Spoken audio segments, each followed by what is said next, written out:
Federation. I beg to lay. Right Honorable Speaker, the petition states that the petitioners are citizens of Uganda and members of the Uganda National Musicians Federation, an umbrella body that is geared towards promoting, protecting, and development of the music industry in the country. The petitioners are alive to the fact that since the enactment of the Copyright and Neighboring Rights Act in 2006, some aspects of the law have been outdated in light of advancement of technology and emergence of international practices that have changed the nature in which the copyright operates. Right Honorable Speaker, as a result, it is very prudent that this law is revised as soon as possible. Right Honorable Speaker, in 2006, I was in primary school, and today as a member of Parliament, it simply means that for decades, the industry has never sought refuge. Honorable, can you read the petition? Yes. Okay? Because the petition was given to you, just read the petition. No, please, Honorable, under the petition. The petitioners are not just contributors to the creative industry, but are also contributors to the economy. And with the existing legal framework for distribution of revenue collected from callback tunes, which disadvantages the artists as most of the revenue benefits the telecom companies rather than the artists who should benefit more from their works. Right Honorable Speaker, the petitioners aver that in order to encourage creativity and innovation, and as a way of growing the creative industry, the following proposals ought to be put in consideration by the Executive and Parliament while amending the Copyright and Neighboring Rights Act. 1. Revision of the charges for callback tunes to ensure a fairer split of the revenue collected from the callback tunes in the percentage by the artist and 40% to be remitted by both government and telecom companies. Secondly, Right Honorable Speaker, imposition of a copy levy on devices used in reproduction of copyright protected works to be shared equally between government and holders of copyright and neighboring right registered under this act. Imposition of strict measures against broadcasters who use pirated content because it undermines the intellectual property rights of the artists, hence causing a negative effect on their livelihood. Your petitioners recommend a fine of not less than 5 million shillings to be paid by a person who is convicted of infringing the copyright of an artist. Right Honorable Speaker, the petitioners suggest that the digital era needs to be embraced relating to the protection of the rights of artists in the digital domain, fostering innovation in digital content creation, and facilitating fair compensation for online use of copyrighted works.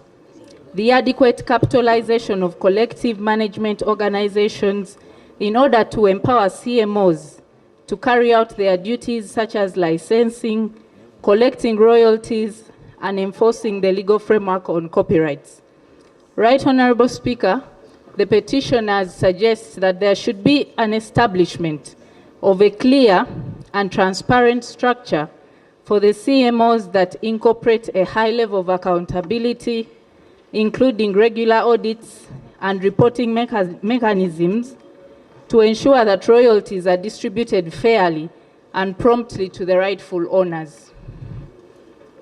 Right Honorable Speaker, it would be prudent to the petitioners if registration and regulation of all third parties, including telecom aggregators who are involved in the distribution and dissemination of the copyrighted content, requiring broadcasters to dedicate 90% of airtime to Ugandan music as a way of promoting local content and supporting the development of the industry in the country.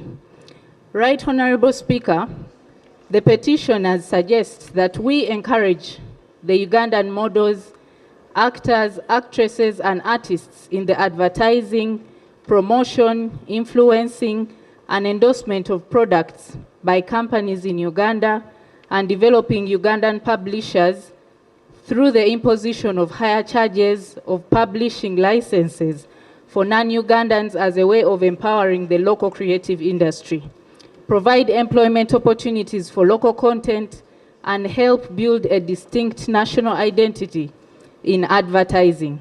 And lastly, Right Honorable Speaker, the petitioners propose that requiring aggregators of licensed Ugandan intellectual property to be domiciled in Uganda as a condition for operating to ease accountability, since they will be subjected to the country's legal framework on the copyright law. Now, therefore, Right Honorable Speaker, the humble petitioners have a main prayer that seeks your indulgence to task the Minister of Justice and Constitutional Affairs and all relevant authorities to amend the Copyright and Neighboring Rights Act 2006 and incorporate the above proposals. I beg to submit. Thank you. Been following upon. But you cannot stop members of the public from petitioning. Rule 30 is very clear. At any time, because for them, they don't know what you're doing inside here. They are not privy. Okay? Oh, now, maybe I need to inform our visitors that for you, you're not supposed to clap or... I think they were not briefed by our protocol team. Yeah. You appreciate at heart.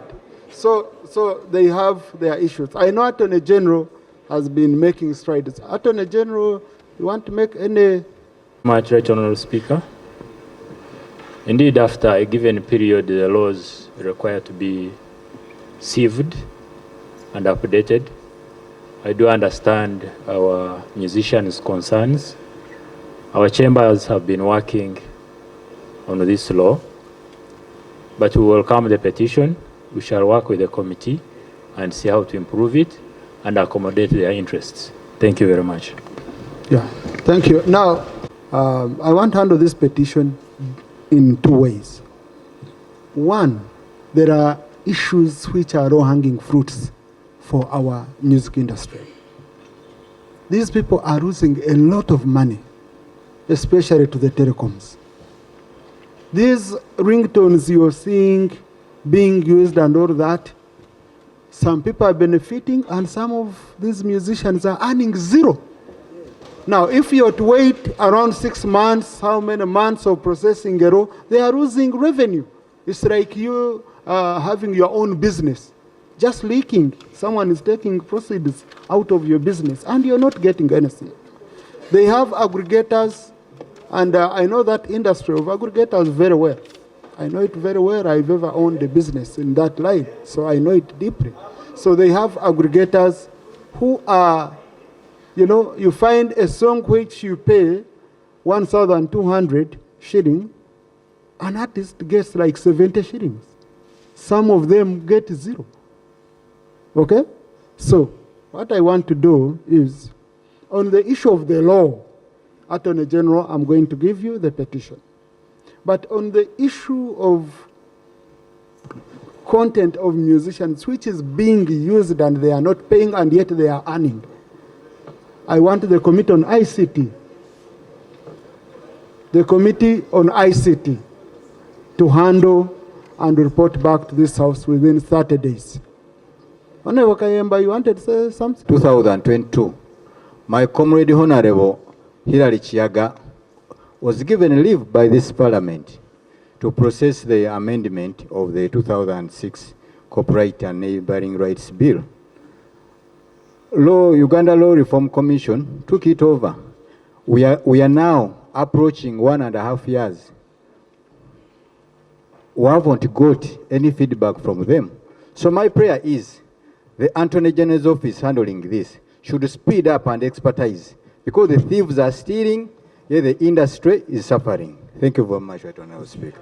Now, I thought I would give this information. The enforcement body in respect of this particular law is the Uganda Registration Services Bureau.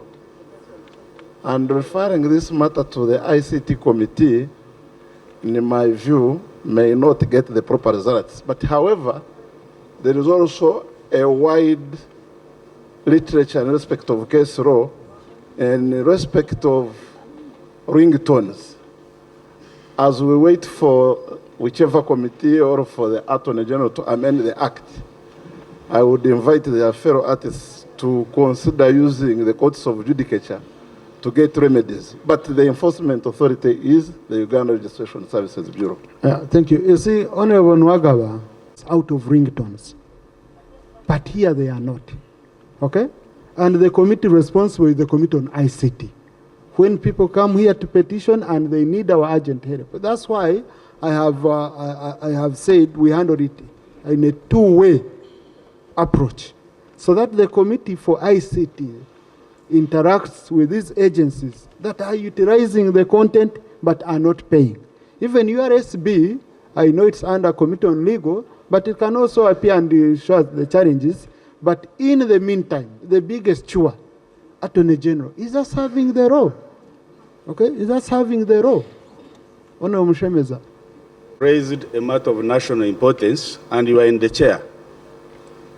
And one of the issues I raised was that very issue on the callback tune expenditures and copyrights, and even the money for the deceased on the mobile money. Right Honourable Speaker, you referred the matter to the Committee of ICT. I appeared to that committee as a first witness, and I'm aware the process is going on. Are we procedurally moving well to refer the same matter which was already ongoing to the ICT when the matter is being considered? Yes, Honorable, we are proceeding very matter. No, what you do, you refer to the committee. On top of what you are handling, listen to this petition. That's it. Honorable colleagues, let's note Honorable Bigaros and then Lop. Thank you so much. Of course, we understand the pain they go through. We appreciate the brick they add onto national building. And as a member of the ICT committee, I want to assure the artists present today on behalf of others that we are going to leave no stone unturned in ensuring that the rights, the efforts of our musicians and all others in the art industry are catered for and much respected. Tomorrow, I want to inform the House and the artists that as the member of the ICT committee, we're expecting to meet these brothers and sisters to forge our way forward to see how best the art industry can prosper in Uganda. Thank you. Thank you. Lop? Like the Honorable Kayemba Solo observed, that on the 21st of July, this House graciously offered leave to Honorable Chiaga to proceed with the private members bill, and he was seconded by the Honorable Rachel Magola, one of the more prominent artists in this land, to go on with the amendment. Of course, the process, right, like you're aware of the private members bill, has very serious inordinate challenges that we encountered. However, we were able to have meetings with the Law Reform Commission, which under the law is supposed to move these amendments in earnest, but they were sleeping on duty. We had a meeting with the Law Reform, the Office of the Solicitor General, and URSB. And the issues we had with the URSB was that even before you amend the law, like you observed, Honourable Speaker, there are low-hanging fruits. And the issue of enforcement came to bear, that the URSB is sleeping on duty in as far as enforcing the basics is concerned. So enforcement is a challenge and a problem. However, Honourable Speaker, this is not the challenge. 2 weeks ago, I received a copy of a notice from the Solicitor General inviting for another stakeholders meeting of the same law. Will it please you, Honourable Speaker, to give the Office of the Attorney General timelines to clear all pending consultations so that the member can finally move the bill, including the Ministry of Finance, which was consulted to notify Parliament if they have any reservations regarding to granting a certificate of financial implication, Mr. Speaker. What is so strange is that I see government looking for revenue, chasing hawkers, you know, street vendors, looking for small revenues. This industry is 100 times bigger than the so many small things that are really occupying government or get revenue. I wish you have an idea. So what happened to imagination from government? They are looking for small trinkets for revenue. When you have an obvious industry that can support government, Mr. Speaker, I beseech you to give these government entities timelines. That's the best answer for the industry. Timelines. We cannot legislate endlessly when we have people losing time, momentum, and motivation to create. It's not about artists alone, it's about writers, it's about poets, it's about, comedians and everyone. Right, Mr. Speaker? This House needs to give timelines, which we are going to monitor religiously to ensure that they deliver upon on this bill, right, Mr. Speaker. I so pray. I do understand the LOP's concern about the delay, but if we are to make a law that satisfies the interests of everyone, we have to do the requisite research. We have to be critical and meticulous at whatever we are doing. So I can inform this House that we are on the right track. Maybe I can file a report specifically on this particular law in the next 2 weeks. Yeah, thank you. Now, what I've observed is certificate of financial implication. According to our rules, after 60 days, we deem it to have been issued.